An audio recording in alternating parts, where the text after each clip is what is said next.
Hey everybody, this is my buddy Sasuke, and it's time again for damage control, where we do triage on grooming so we can figure out which tasks are the most important so that we can maximize our time when we don't have the opportunity to do it all at one time in one session, and we got to break it up. There's just no other way. If you're busy person and you are juggling the grooming on multiple dogs, or you have very specific goals and very specific timing, maybe even for just one dog, but you need to learn to break the tasks up and figure out how to prioritize them. So Sasuke's deal is that I think back when I started the series, he was in pretty good condition. He didn't get a whole lot done. Probably his maintenance clipper work, face, feet, privates, nails, feet trimmed up. He was in a tighter coat. And now, as you can see, he's shaggy. We can't see his eyes, and his ears are extra long, and to the point where the weight of the hair is actually kind of weighing the ears down. But he's getting pretty shaggy in the jacket too. So really, where do we start? Well, I've got a couple of goals. This shaggy coat needs to come down so it has some time to grow in again before it gets to be winter, but taking it all down, that's gonna be just way too much.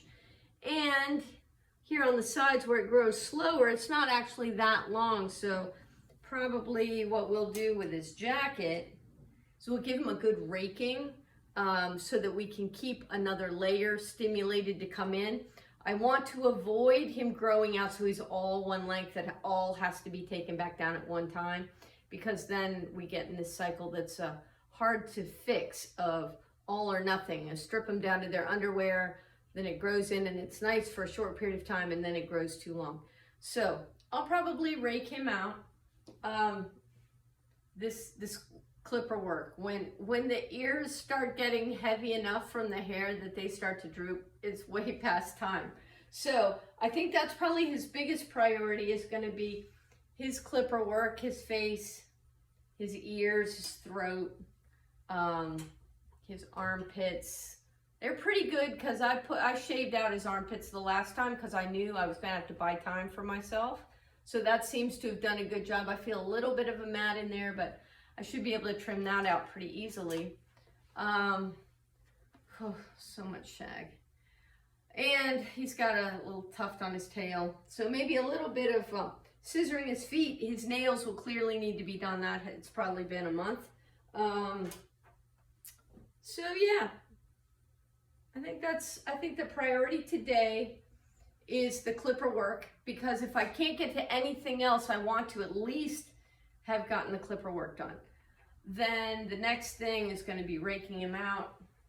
I'm looking at his head and I see just a little layer.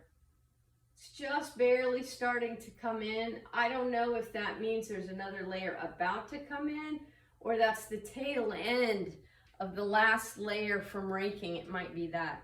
So I definitely want to rake the head, or I will lose any ability to strip it down and make it tight again without going through 2-week intervals. So I've got a couple of jobs for myself, and I'd love to say that in 2 weeks I'll remember what I did today and remember what my priorities were, but that's unlikely.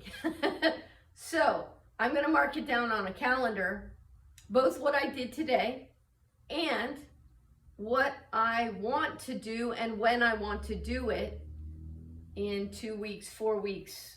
I try to stay in increments of 2-week periods. It makes things easier for me to keep track of. I want to document those in a calendar.